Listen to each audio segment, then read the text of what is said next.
Okay. Let's continue with the next group.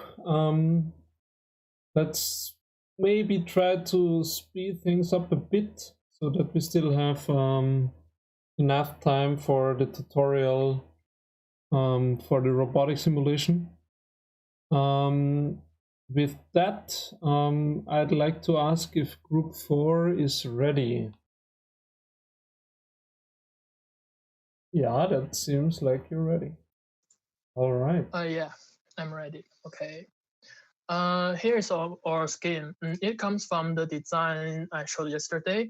I modified the roof's boundary curve and the position of these columns and to make it more rational and clear. Like before I make this modifying, here is a slightly connection, and also here is another slightly connection, and that makes it obscure. And so I modified that, and so after that it can be a tree structure. Tree-like structure, and it can seems better. And the space aspect under the roof, there can be a lot of landscape elements to help define the space and can form people's actions down here, like planting a tree in the middle of this opening, and also here. On the next, I see here. I also modified the curves that the TOPOS iterated to make the beams more rational. For example, some beams may have problems like ending up too early or lack of vertical elements like here.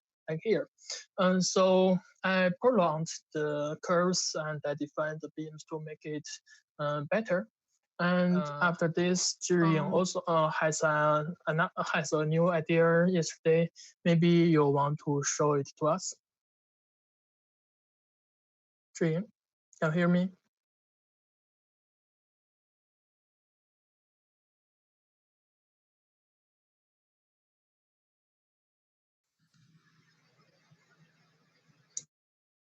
Zhiying?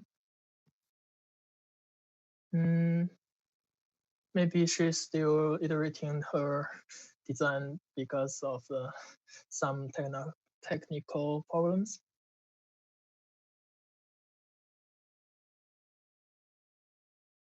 Okay. Should we then just discuss what we just showed?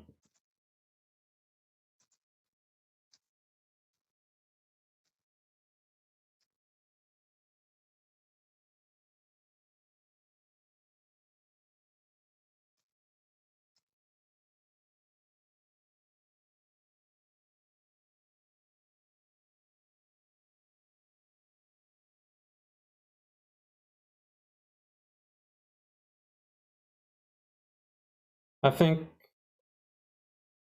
that's already a pretty well-rounded exploration. I think it's really cool to see the differentiation of the height of the beams. It seems all the sticks are pretty much following a clear logic without them intersecting. Even though I can't see very precise, but also the pattern seems to make a lot of sense, right? It seems to be quite natural, following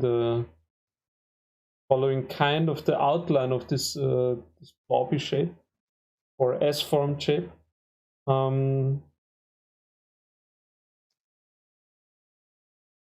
In that terms, I think it's quite good. One question, I guess, would be how come that the column here, here, yeah, and here. I think that's maybe a problem from the TOPOS simulation, as we mentioned later at the end of yesterday. when you simulate it, it always a void there at the column. Yeah. So with the generated lines, there will be no lines connected directly to the column. Yeah, I understand. Yeah, I think maybe it will be a good idea to add that line menu. So that will very will make more sense. Yeah. Yeah, I know, I get it. So yeah, maybe just edit this part a bit manually to. Yeah, and for the connection, I think you are doing the right thing to adjust the curve input to the program so you can get the connection. Yes, and yes, this kind of connection only add when there's enough gap between two beams, two small elements. So if the gap is too small, it cannot fit in an element in this direction. Then yes, there won't be any. So you also need to manually adjust the input curves. Great.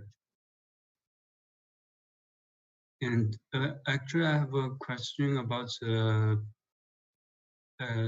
yeah, I'm glad to see it. The programs works for you, but I'm a little confused.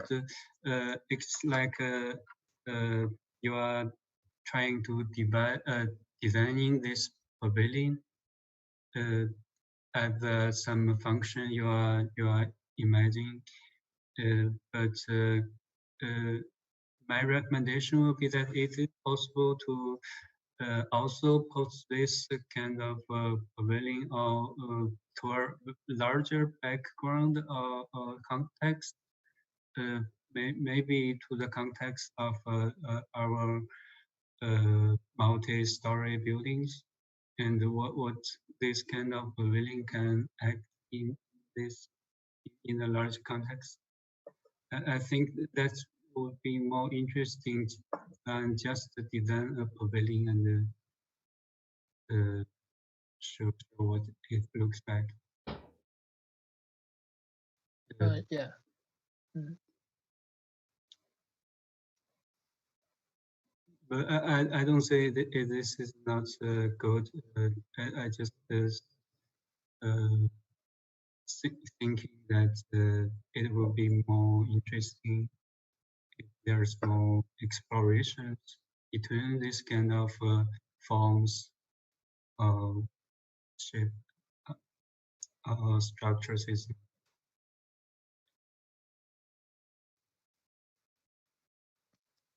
Okay. Are your teammates ready by now?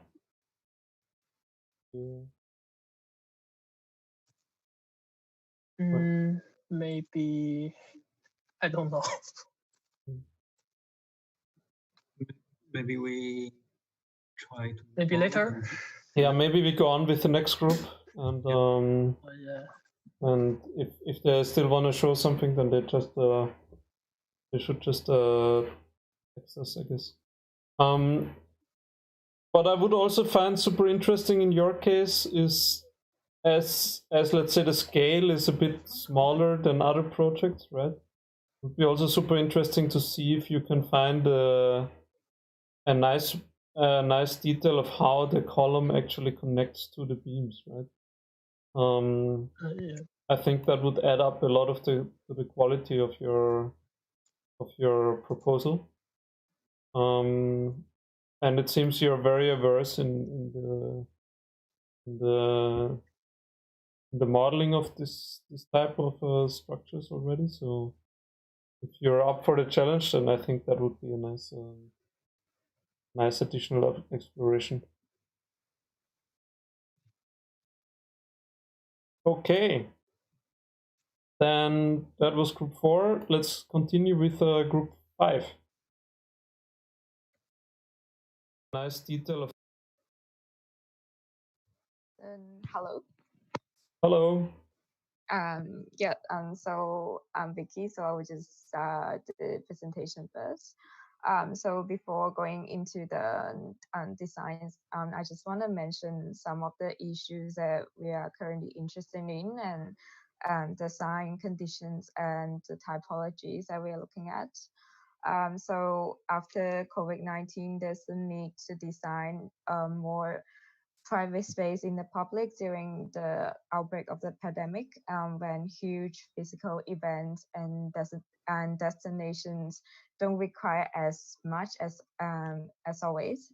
So we are looking for a design that can still be able to let people enjoy the outdoors and accommodate many functions while safely social distancing. So we're trying to embed social distancing guidelines as a design innovation.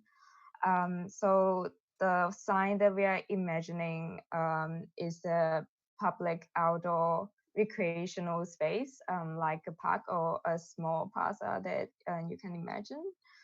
And yeah, and do you guys want to go forward with the design for this?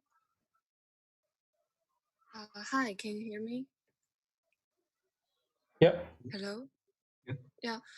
So we, as this kind of generated beam can free the column from the previous very fixed matrix. So we wonder if we can use this kind of column as a design parameter to shape this space. So we generate our project based on, like yesterday we decide on the root based concept, and now we have this kind of folding curve which didn't touch each other, and that shape that decide our boundary conditions. And then we put these columns based on what we want all visitors can see and not see through the whole area. And yeah, that's basically what our concept is formed. Vicky, could you please go to next page?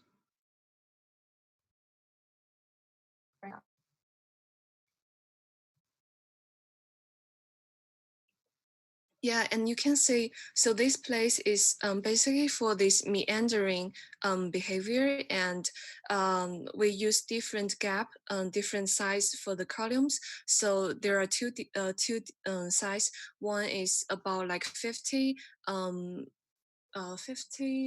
meters, no, about like half meter, and another one is about 1 meter. So you can go through these columns, and another one you can just create this kind of vague vibe that you can just see through instead of just going through.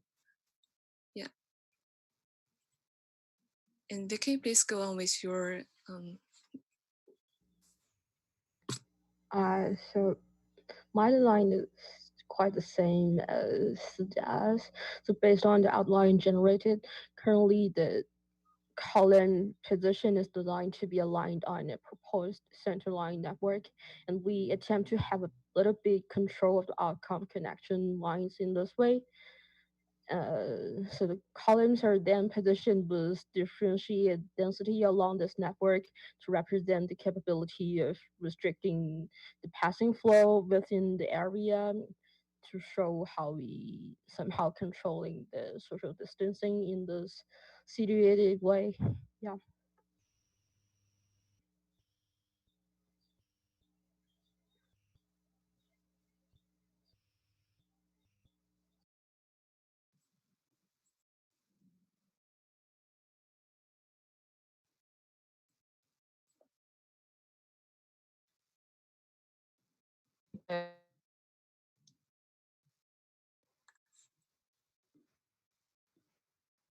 I can hear you, I think.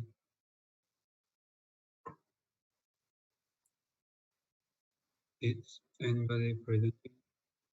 I guess Vicky have some Wi-Fi issue.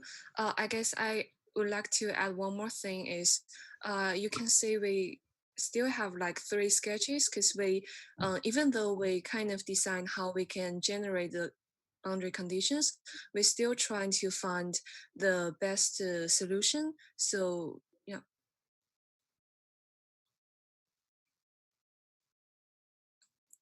And also we need to fix some column positions, as you can see in these views, that they didn't work that well for the whole space quality.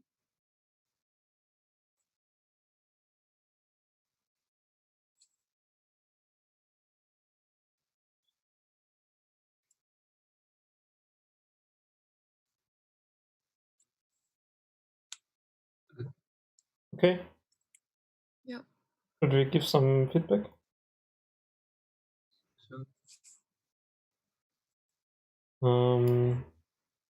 Yeah, I think that goes in a pretty cool direction. If you go back a couple of slides where you showed how the people are, where basically the columns are positioned a bit more at the edge of the slabs. Yeah, I think this one here.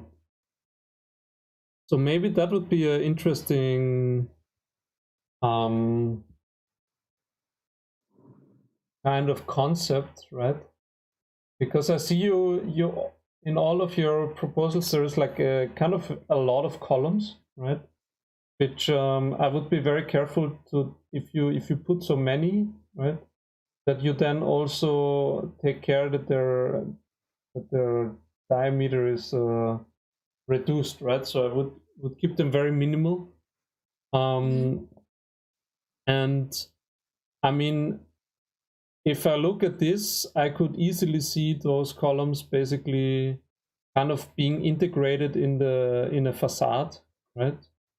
So I think this could be really an amazing, very open, but still, I guess, enclosed space with this kind of glass panels following the outline.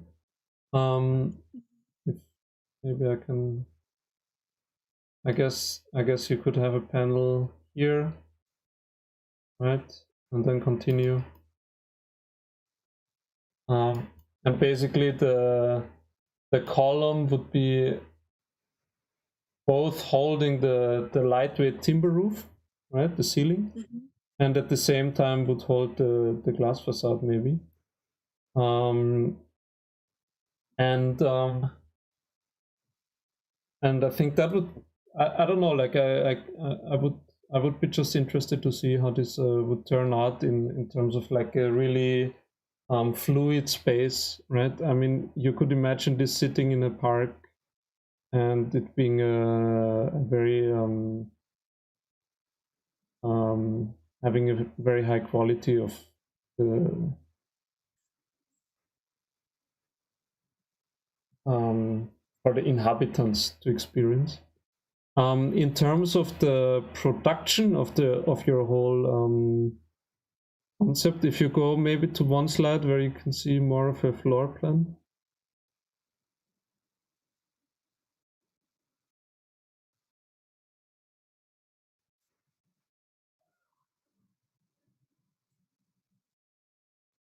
Could you change the slide to... Hello? Ah, yeah. Yeah, so that's great.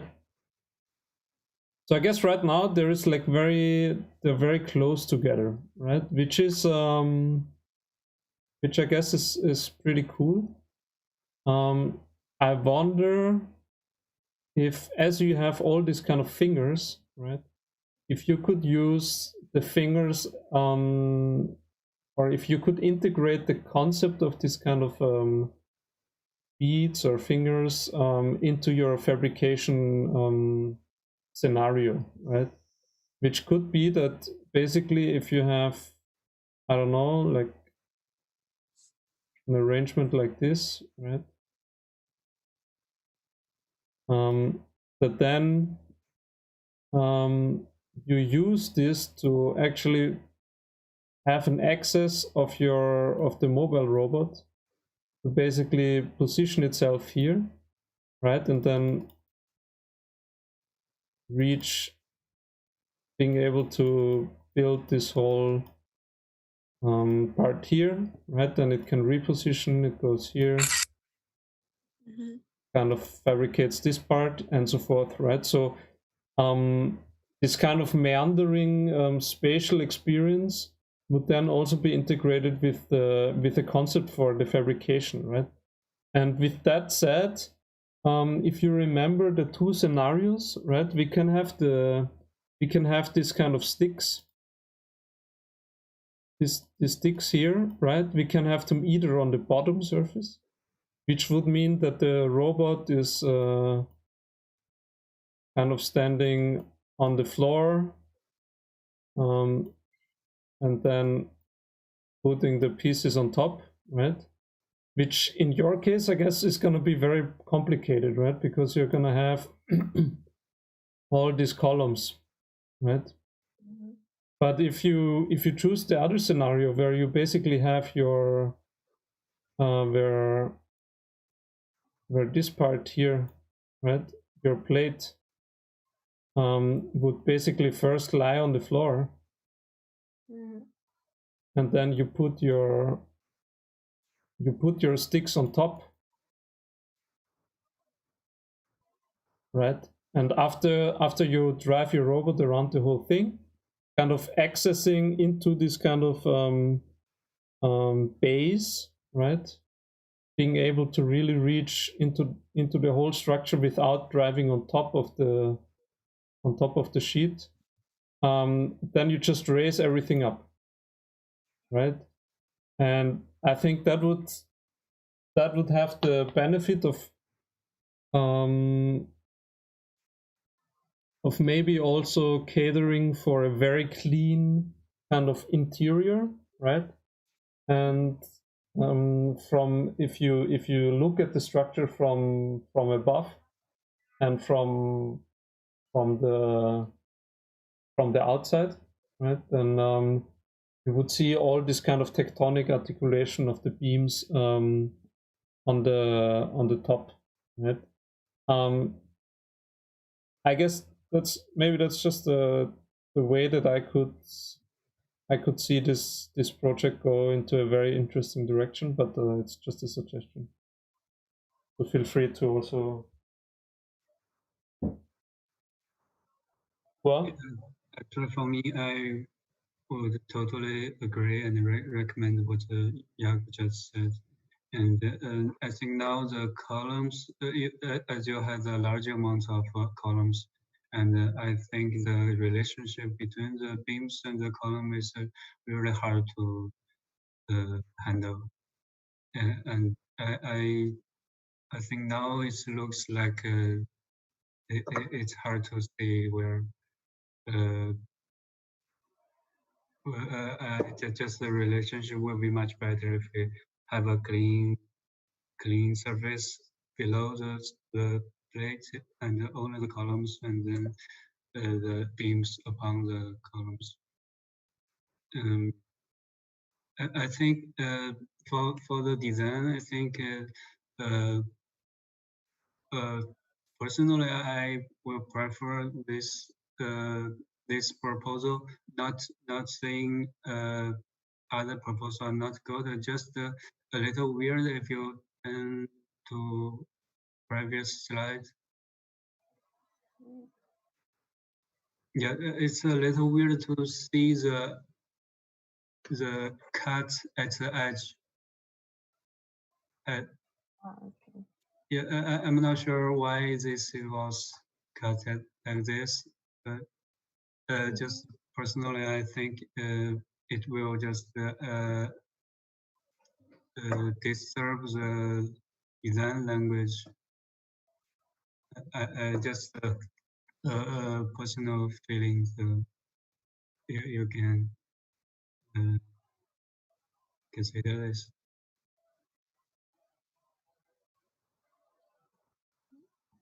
Yeah, for sure, I agree.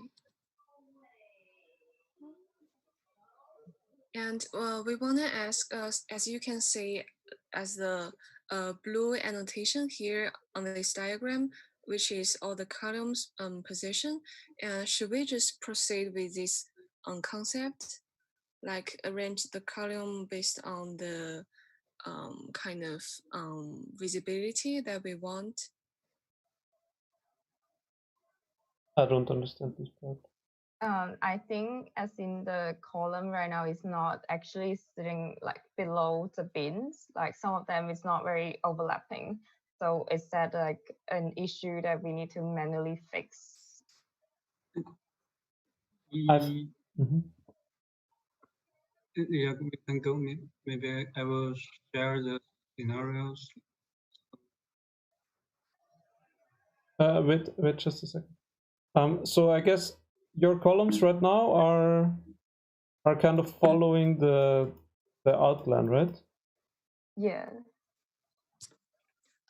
Actually, no. The column is located along the blue curves. I don't know if you can see. I don't Just see the blue the curve. part of the. Ah, I mean, here. just part of the outline. Yeah, yeah. So it's like it's some breaks of the outline. Yeah. Okay, I understand, but I would make it very much. I would keep the columns on the outside, on the edge of the thing, and implement them in the facade. Quick question. If we're gonna introduce the glass panels, do we need to show it like in the robotic fabrication simulation, or No. we just okay? No. I think the glass would be implemented easier just by the standard tools, which actually might include there are kind of this kind of boom cranes that lift the glass and place them, being remote controlled, are basically kind of a standard tool for a lot of these kind of things, right? So could still be kind of a robotic, if you will, but I think it's not the concern of this workshop. So I think you would just propose this kind of typology, right? And I think everyone can understand that it's possible to then also place a glass facade there. Okay. Yeah, I think that you don't need to necessarily discuss that within your fabrication concept. Yeah. But what is important is that if you have the columns here, right, you won't be able to really access inside with the robot, right? So I think having the thing laid out first on the floor. Oops, that was a funny sketch. Then putting the robot next to it. Yeah. Right, and have the robot basically build the beams on top of the panel would really be necessary in order to close up the space afterwards, after you lift it with the columns. Does that make sense to you? Yeah, maybe I can share and show the scenario again. Yeah. Okay. You can see my screen. I think we are talking about it. The second. If you could consider this one, you lay the plates on the floor and then build the beams on top of the plate with the robot, and then lift it up, and the columns will be added later after you lift the plate up. So in this way, you will have better relationship between the third parts, the beams on the first layer, and then your plate, and then the columns below the plate.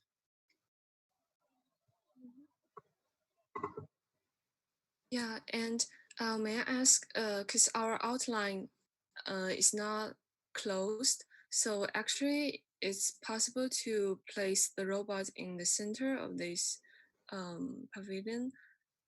So all the areas of the columns, like the blue lines, they are not closed.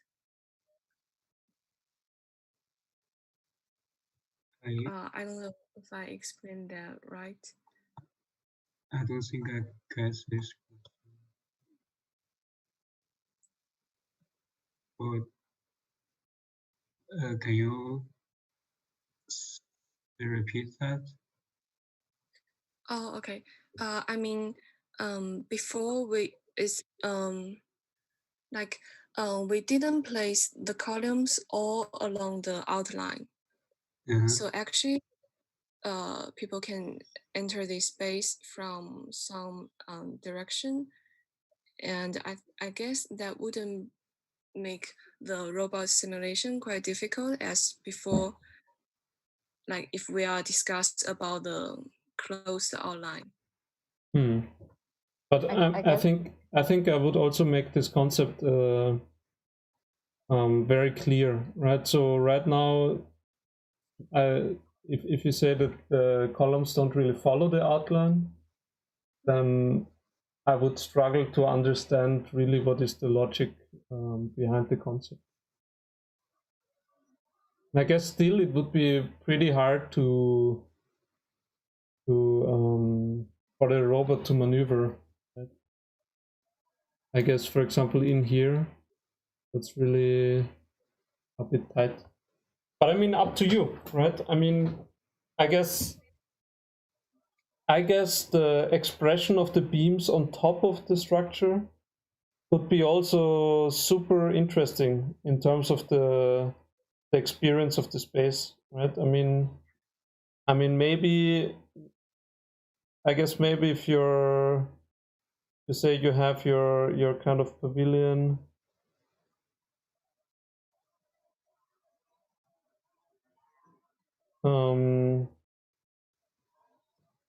in the park, right?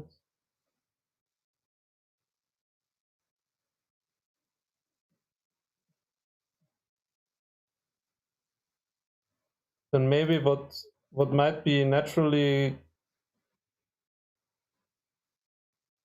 kind of interesting is of course to have maybe a kind of a perspective where you say, okay, you see the whole thing from top as well, right? So if you embed that thing in the context of a nice landscape, I think then you would still be able to show, if that's what you're worrying about, right? You would still be able to show this kind of intricate pattern of the beams. Right? With that said, I could also imagine having this kind of meander also start the relationship with kind of trees that are maybe already existing, even though maybe then you would, I guess, negotiate also with the fabrication again.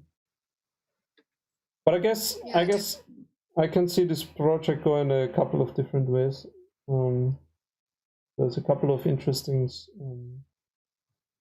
roads ahead. Just in case you would consider this suggestion, and there's something I forgot to mention yesterday. In the beam generation program, there is a button here. It's called change beam side. If you turn it to false, the beams will be flat at the bottom and change the height at the top. So you can, if you want to place the beams on top of your plates, you can directly change this button. Okay. Yeah, thank you. Okay, cool. Super excited to see how this project goes forward. Next group would be group 6. Yan Yu, Zhuang, and Chen.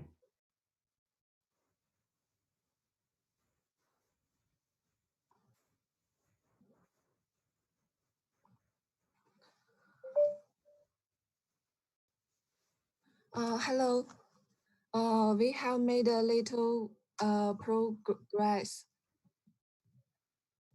Based on the feedback and comments yesterday, we realized the design site we choose may be too specific, and it is too difficult for us to for us to design the whole building for various dictation during the workshop time. So we try to simplify it. And finally, we decided to use the dictation unit, just like this. It may be more suitable. And the form of the unit, it looks like this. And every unit has a waiting area, texting area, and a temporary isolated area. And their size is the minimum size they need. We arranged the 5 units like this, and the roof is generated based on the layout of the units. And in this way, for a particular community, we can decide the number of units depend on its population, and arrange the units depend on the set condition. And we are trying the rest parts of the project, and we hope we can show you more progress tomorrow.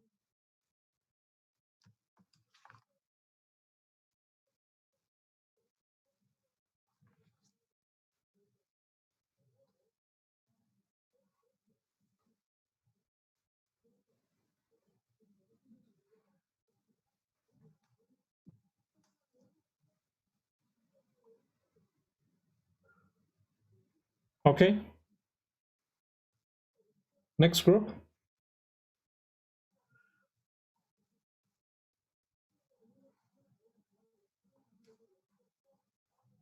Hans and Ben. Oh, sorry. Yeah, we're already up to 7.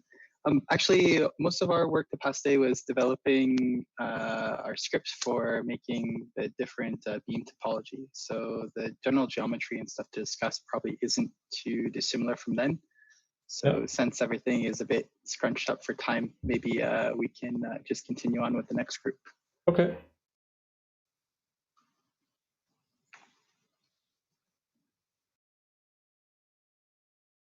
So that would be group 8 with Xin, Yisheng, and Lang.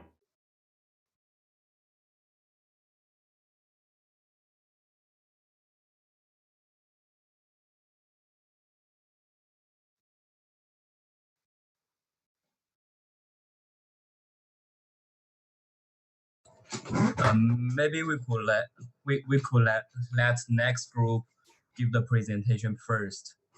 We'll be next.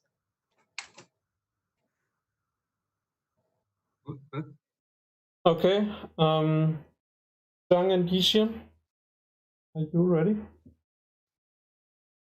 Group 9.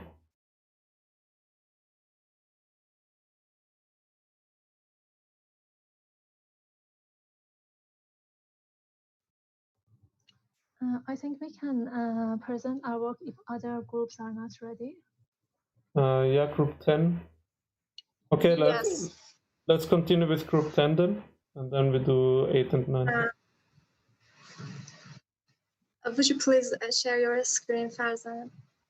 Sure. 10 minutes.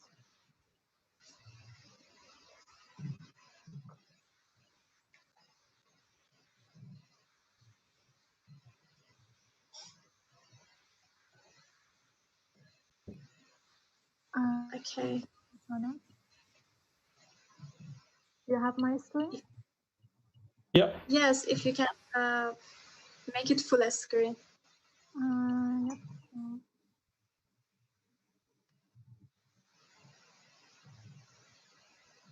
Okay.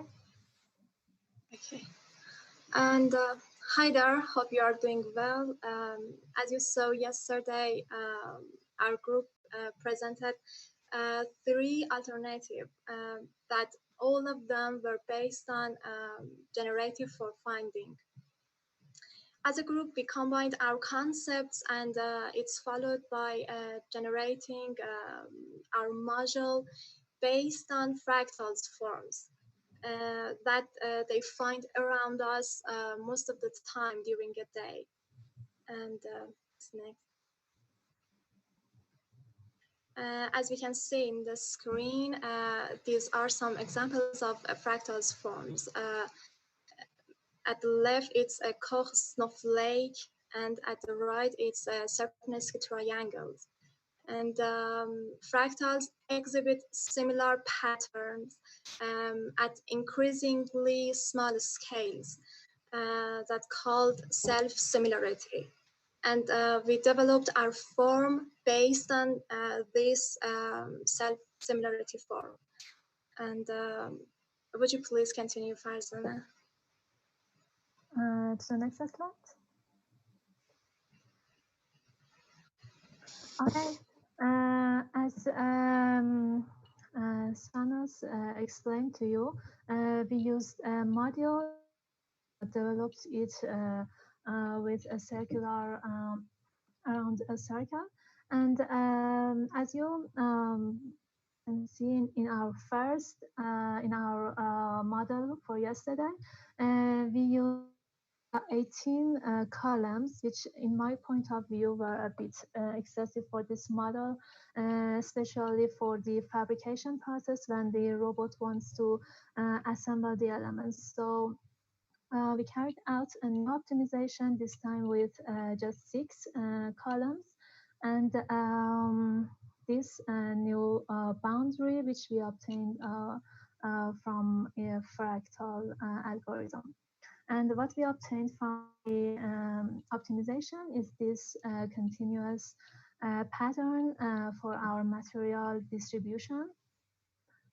As you see, these are the diagrams, and this is the optimized curves we use for the generation of our beams. And here are the beams which we produce, but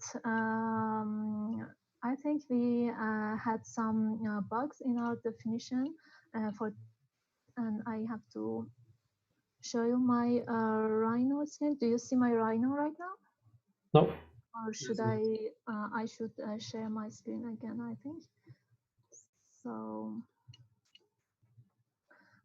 do you see it now? Yeah. Okay. In some regions of our boundary, let me turn off the beams first. In these concave regions, we have some very small elements that are a bit out of our boundary, and this turbulent and chaotic arrangements of elements in, for example, these parts. And I really didn't know why. How can I solve this problem? I just tried to change the position of the columns and move them a bit closer to this boundary, but this wasn't really helpful. So I think this was a problem which I don't know. Maybe this happened because of the high radius of curvature in these concave regions, or for the abrupt change from this convex radii to this concave radii. I didn't really know how to solve it, this problem.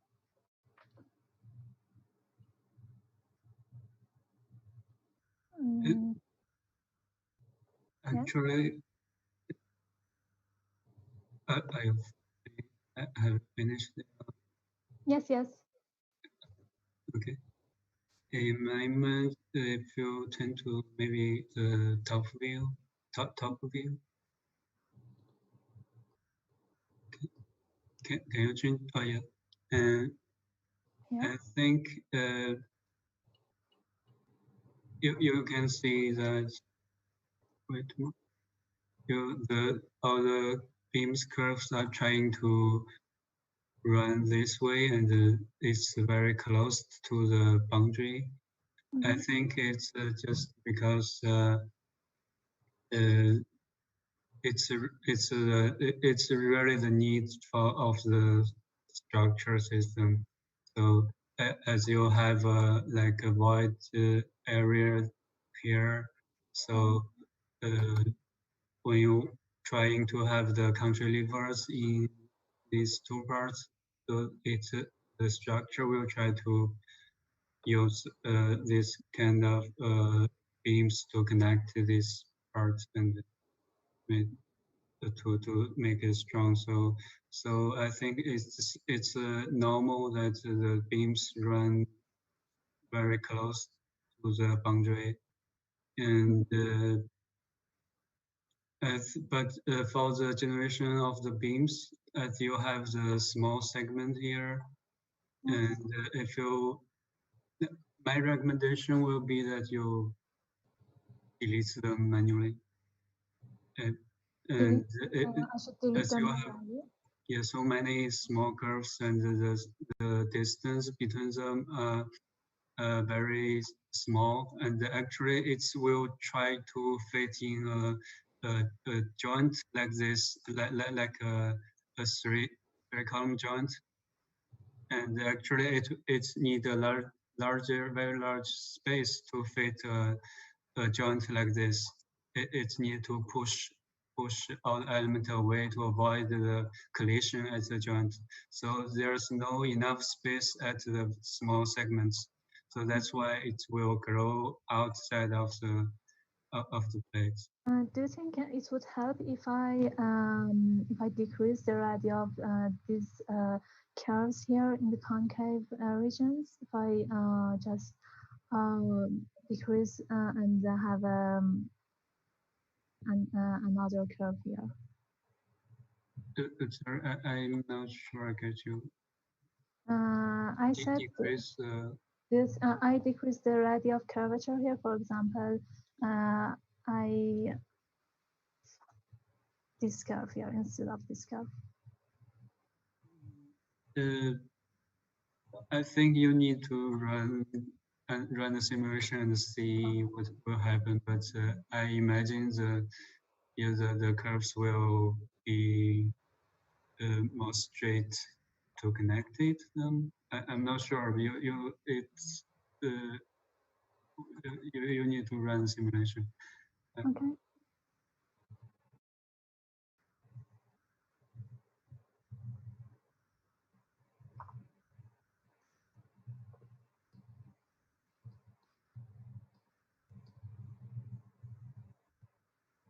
So any suggestion for our form of boundary or columns?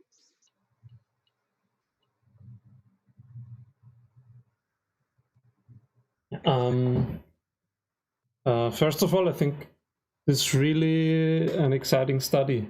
I think your final result resembles so much of a snowflake, which I guess I mean in a very positive way. It's kind of hermetic, right? It's very enclosed as a in terms of its expression, but I really like the way that it shows new possibilities, right? What I think might be a good strategy, even though I really like also the pattern here, right? It seems so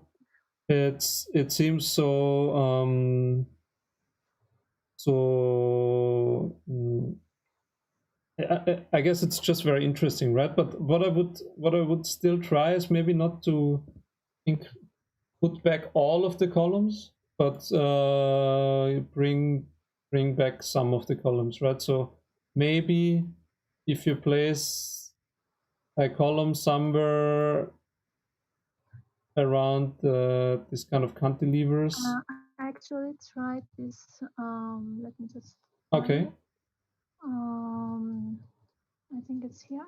I added some columns in these regions, but the pattern, the final pattern was very satisfying in comparison to the one with 6 columns. Do you think this This pattern just looks like it's less has a smaller resolution, maybe. No, Is that possible? yes, they both were with a resolution of 120, I think. Mm. And the other pattern that I showed you here is a kind of continuous pattern, but here with 12 columns, we had some separate distribution in these parts. Yeah, I see. And That's these very are uncanny. You know, you have an idea why this happens, Jeremy?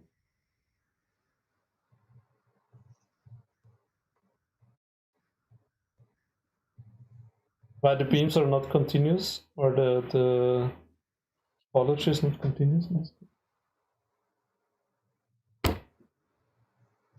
I didn't run into this previously actually, but I would recommend to maybe try to decrease the load, the number of the load, and try maybe it will. In my mind, this real result may happens because the load is too focus on several areas. So if you try to decrease the load, maybe they can spread and arrange more meanly. How to say that? Averagely. okay, I will try. Hello, viewers. I am sorry interrupting the conversation, but because my slabs, I should say hello to my dear colleague Farzana, one of my best friends in the university. Because my slabs were same as Farzana, and I had this problem.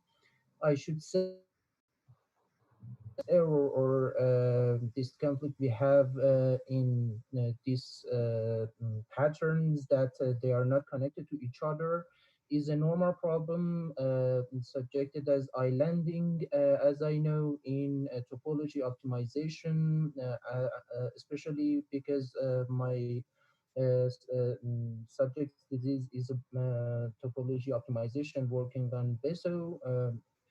Usually, this optimizing happens as an islanding name that it is very complicated, and it is the subject of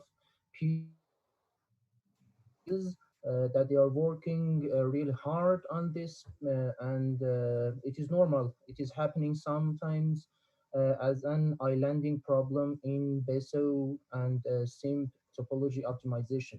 And I'm sorry, because some compatriots, friends asked to tell, messaged me from auditing members that there is an conflict here besides this that we see in all of the participants' works and optimizations that the beam lines and isocurves of conveying the forces are not after optimizing the curves are not connected with the position of columns, and they are not passing through the columns, and I don't know how we can fix it, because after optimizing after having the optimization with changing the position of the columns,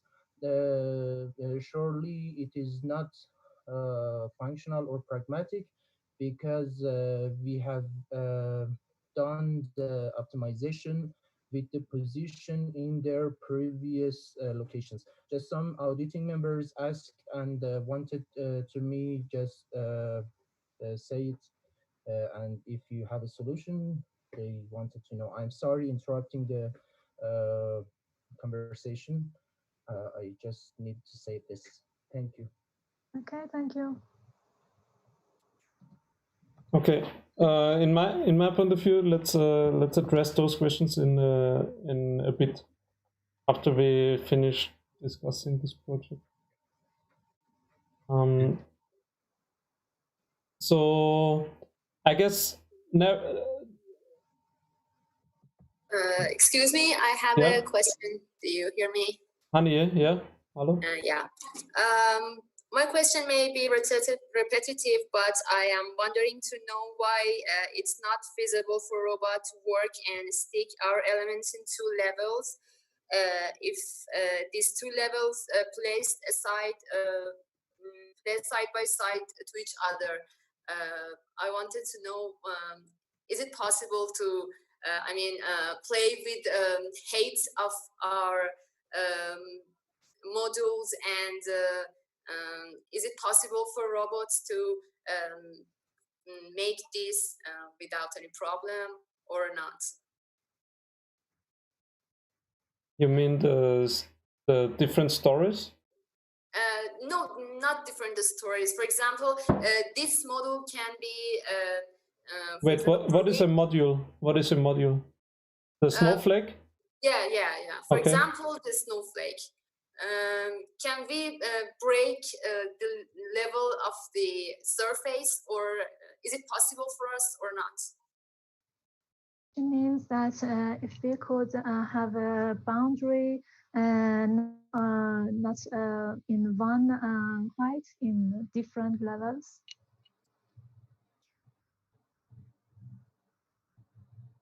So you want to break the slab and put it in different heights? Yeah. But what would that? Why would you want to do that?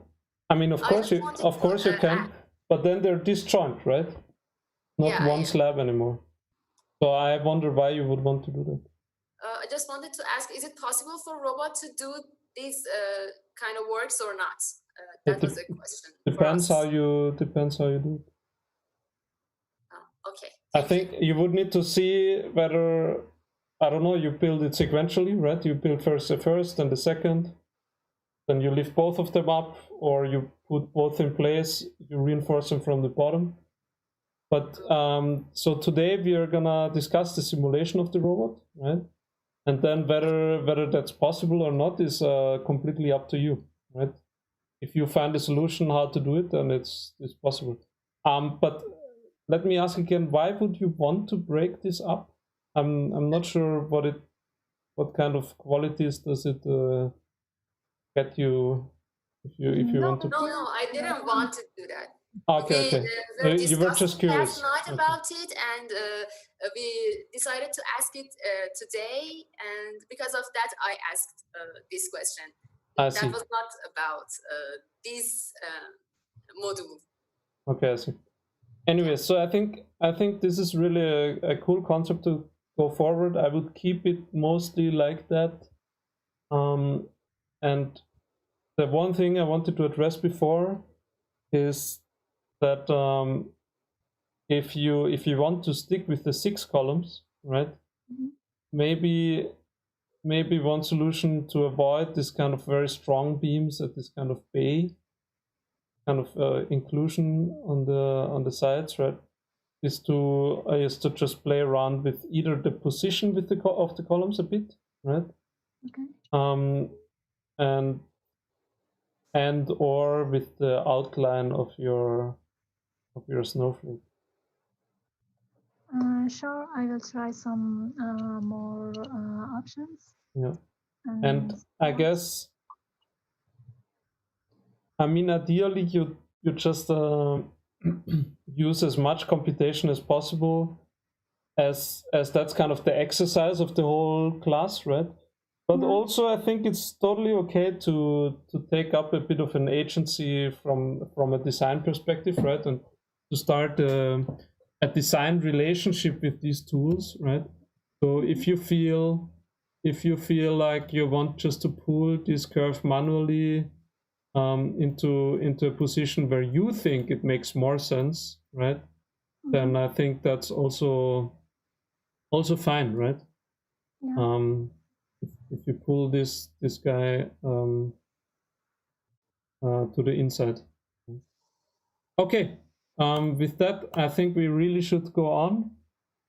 So quick answer to what was asked in the live stream. As I understood, it's mostly about the columns, and Chai Hua addressed the comment, the question already, I think indirectly some hours ago. I guess, as far as I understood, the topology optimization on the columns is very massive, right? But then the center line might not really have a lot of constraints to have a certain position, right? So this might lead to a situation quite similar to what is shown here, right? The column is here, and then the center line is calculated kind of passing the column.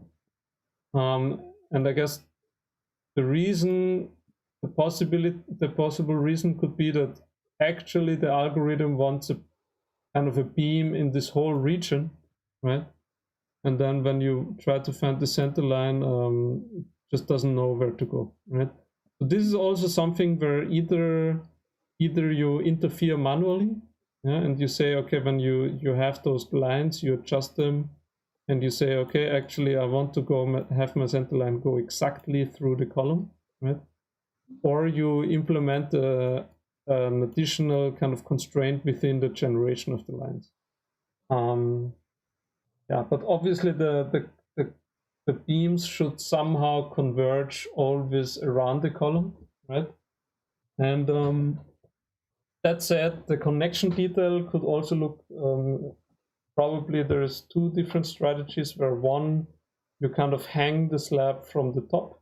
So you have some kind of steel detail punching through the slab, then screws going into the slab, connecting to the beams, right? Or the beams connect directly to the columns, which might need a certain kind of adapter situation, right? Where maybe you have something like a pyramidal, like an inverse pyramid, where all the beams are then also glued on top.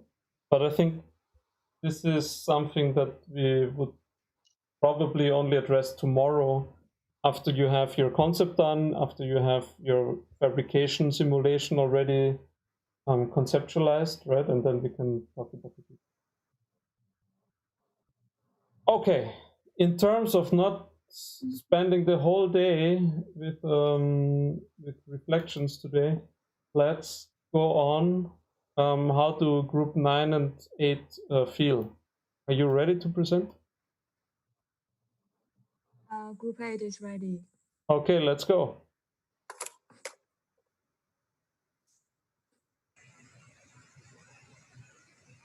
So I'm Xuexin and with Lang and Yichang from Group 8. I think our exercise and the progress from yesterday is quite straightforward. We test the two floors. The black is the floor 2 ceiling, and the magenta is on the level 1 ceiling. For the level 1, we ran the structure simulations for all the floor plate. And then after several rounds of the tests and iterations, I think the tools works okay with our spatial or the overall shape. Although it's not like perfect, but the overall is okay, I think. And also, so this is like the overall for the level 1 ceiling. And for the level 2 is more like an asymmetrical shape. It also could be worked. And the level 2, and then a kind of overview of the perspective view. And then in the parallel, we also try to improve the second options, the ISO curve, integrated with the magnetic fields. I think we can get a neater or a cleaner solution for the overall pattern. I think this could be stressed as a second option. In contrast with the on-site robotic fabrication, this could be, as Ben suggested yesterday, like a prefabrication, like offset